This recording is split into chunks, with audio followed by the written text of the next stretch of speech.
Cricket की दुनिया का नया बादशाह कौन? भारत और ऑस्ट्रेलिया के दरमियान आज जोड़ पड़ेगा। क्या कोहली और शर्मा का बल्ला चलेगा या कुलदीप और जडेजा गेंदों को घुमाएंगे? शायकीन को बेचैनी से इंतजार। मेहमान कैंगरूज की उम्मीदें वार्नर, मैक्सवेल और ट्रेविस हेड से जुड़ गई। बॉलिंग में मिचेल स्टार्क, पैट कमिंस और एडम ज़ेम्पा भारतीय बैटर्स को चैलेंज करने के लिए तैयार। दुनिया भर की नजरें बड़े मुकाबले पर लग गई। दोनों कप्तानों का ट्रॉफी के साथ फोटोशूट, इख्तितामी तकरीब में लेजर लाइट और एयर शो का एहतमाम भी होगा।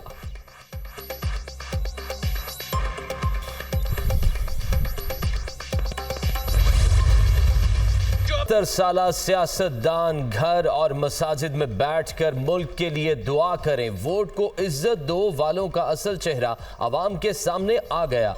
ना वो वोट की इज्जत ना गवर्नेंस करना जानते हैं। वो तो महंगाई लीग बन चुके। हमारे साथी 16 माह की कारकर्दगी पर शर्मिंदा हैं। अगर कोई आज भी ये समझते हैं कि वो जबरदस्ती किसी को वजीर आजम बना सकते हैं तो उनकी गलत फहमी है।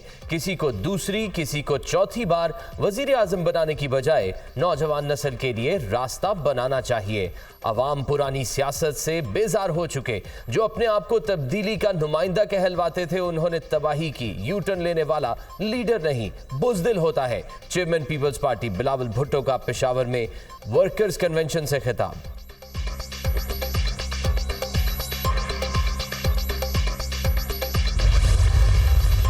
भुट्टो के वालिद की उम्र भी 70 साल है। बिलावल उनके मशवरे पर क्यों चलते हैं? पीपल्स पार्टी रहनुमा सिर्फ बमबारी कर रहे हैं, हल पेश नहीं कर रहे। सियासी मुखालिफिन की तनकीद का बुरा नहीं मनाते। इलेक्शन में हमारी पोजीशन बेहतर है। नून लीग सादा अक्सरियत से हुकूमत बनाएगी। पंजाब से 120 से 125 सीटें लेंगे। किसी जमात पर पाबंदी के हक में नहीं। अगर किसी ने जुर्म किया है तो उसे कानून का सामना करना पड़ेगा। पहले मुल्क को ट्रैक पर लाएंगे, फिर ट्रैक से उतारने वालों से हिसाब लेंगे। राना सनाउल्लाह की प्रेस कॉन्फ्रेंस।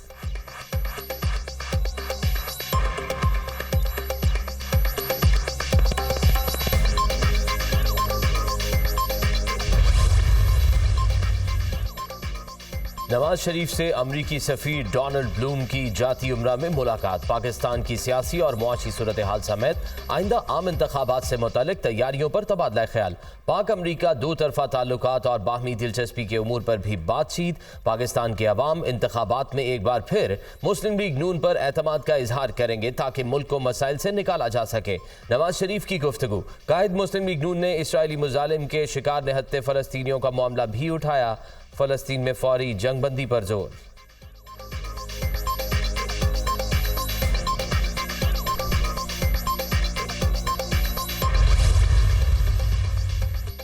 अमरीकी सफीर डोनाल्ड ब्लूम के यूसुफ रजा गिलानी और जहांगीर तरीन से भी मुलाकातें। आज़ादाना मुनसिफाना इंतखाबात और पाकिस्तानी अवाम के हक रायदही पर तबादला ख्याल। सरमायाकारी और पाक अमरीका तजारती ताल्लुकात की मजबूती पर भी बातचीत। डोनाल्ड ब्लूम ने पाक अमरीका ग्रीन अलायंस फ्रेमवर्क पर भी तबादला ख्याल किया।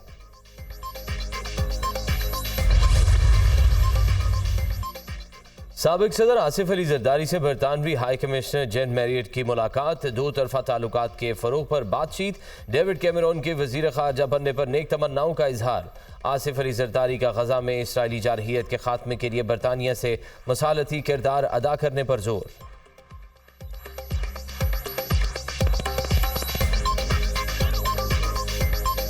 फलस्तीनियों पर इसराइली मुजालिम रोज बरोज बढ़ने लगे। गजा पर हमले जारी। शहर में 1800 बच्चों समेत 4000 शहरियों के मलबे तले दबे होने का खदशा।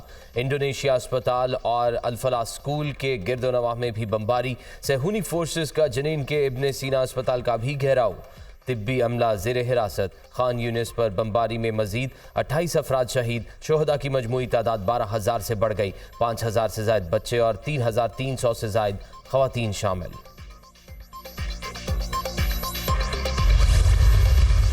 गजा में इसराइली फौज का कब्रिस्तान बनाएंगे। 4 दिन में 62 इसराइल गाड़ियां तबाह कर दी। हमास के जंगजू दुश्मन फौजियों का ताकुब कर रहे हैं। जल्द इसराइल अपने फौजियों की हलाकत तस्लीम करेगा। खुद को तवील दिफा के लिए तैयार किया है। तर्जुमान अल-कसाम ब्रिगेड अबू उबैदा का दावा। आशियाना इकबाल हाउसिंग रेफरेंस में शहबाज शरीफ, अहद शीमा, फवाद हसन फवाद समेत 10 मुल्जिमान बरी। अदालत ने 10 मुल्जिमान की बरीयत की दरख्वास्तें मंजूर कर ली। एहतसाब अदालत ने शहबाज शरीफ समेत 10 मुल्जिमान की बरीयत की दरख्वास्तों पर महफूज फैसला सुना दिया। 2018 में आशियाना इकबाल हाउसिंग रेफरेंस दायर किया था। एक मुल्जिम खालिद हुसैन ने बरीयत की दरख्वास्त दायर नहीं की। रेफरेंस में नामजद मुल्जिम नदीम ज़िया और कामरान कियानी पहले ही बरी हो चुके।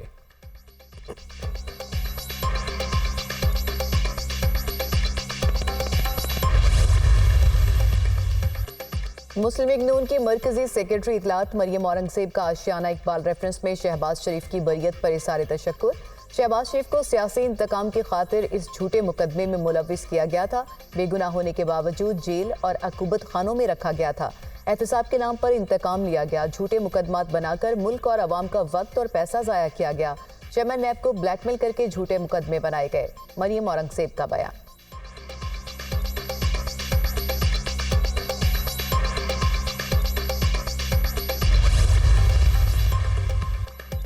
शहबाज शरीफ से साबिक अरकान कौमी असम्बली सरदार आशिक गोपांग और सरदार आमिर तलाल गोपांग की मुलाकात। मुस्लिम लीग नून में शमूलियत का ऐलान।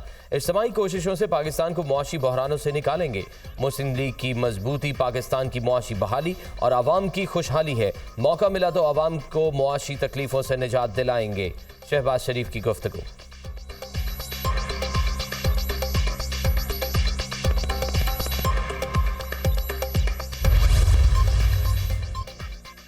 £190 मिलियन करप्शन केस। नैब टीम की अडयाला जेल में चेयरमैन तहरीक इंसाफ से तफ्तीश। टीम ने 6 घंटे 45 मिनट तक PTI सरबराह से सवाल जवाब किए। मुख्तलिफ दस्तावेजात के बारे में भी पूछगछ।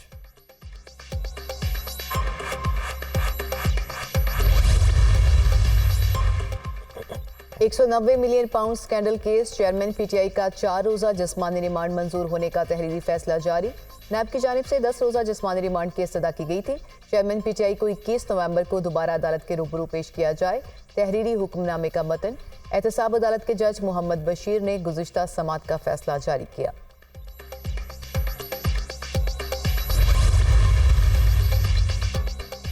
साइफर केस में शाह महमूद कुरैशी की जमानत मुस्तरद करने का तफसीली फैसला जारी। जुर्म पर उभारने, जुर्म की साजिश या मुआवनत करने वाले को मरकजी मुजरिम की तरह ही देखा जाएगा। चेयरमैन PTI पर लगी दफात में उम्र कैद और सजाए मौत शामिल हैं। शाह महमूद कुरैशी को इसी तनाजर में देखा जाएगा। बिलाशुबा जमानत सजा रोकना नहीं, लेकिन उम्र कैद सजाए मौत के मुल्जिमान को अदालतें जमानत देते हुए एहतियात से काम लेती हैं। इस किस्म के केसेस में जब तक माकूल वजह मौजूद ना हो जमानत नहीं दी जा सकती। इस्लामाबाद हाई कोर्ट के चीफ जस्टिस आमिर फारूक ने 10 सफ़ात पर मुश्तमिल तफसीली फैसला जारी कर दिया।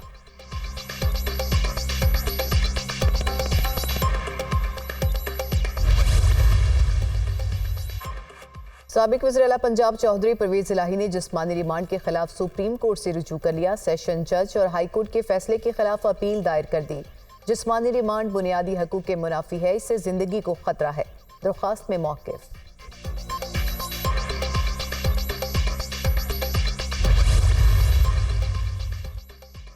9 मई के वाक़यात की इंसदाद दहशतगर्दी अदालत रावलपिंडी में समाअत। शेख रशीद और राशिद शफीक की जमानतों में 25 नवंबर तक तौसी। चिल्ले से 3 दिन पहले मुझ पर एक भी मुकदमा नहीं था। हफ्ते में सारी दुनिया को पता चल जाएगा हमारे खिलाफ कितने मुकदमा दर्ज हैं। सरबरा अवामी मुस्लिम लीग की मीडिया से गुफ्तगू। लाहौर बार एसोसिएशन किसी सियासी जमात की हिमायत नहीं करती। कोई वकील सियासी जमात से ताल्लुक रखता है तो वो उसका ज़ाती फेल है। तहरीक इंसाफ की जानिब से इलेक्शन लड़ने वाले वकला के लिए लाहौर बार जिम्मेदार नहीं। बार एसोसिएशन का एलामिया।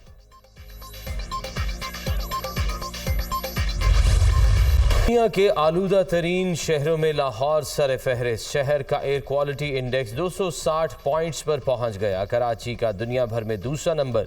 एयर क्वालिटी इंडेक्स 210 रिकॉर्ड किया गया। कराची में नमी का तनासब ज़्यादा होने से सूरत हाल ख़राब। फ़ज़ाई आलूदगी से शहरी परेशान। भारतीय दारुल हुकूमत नई दिल्ली का एयर क्वालिटी इंडेक्स 198 पॉइंट्स दुनिया में तीसरा नंबर पर है।